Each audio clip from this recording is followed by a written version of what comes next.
say. We don't know. Make an announcement.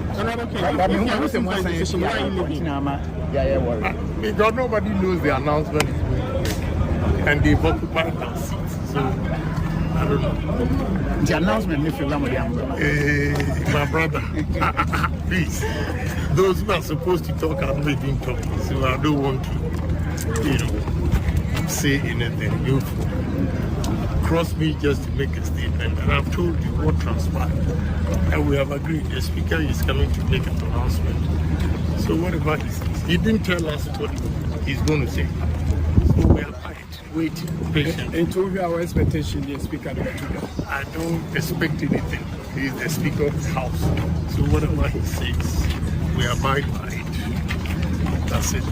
So the speaker says it should be the minority, But who am I to say if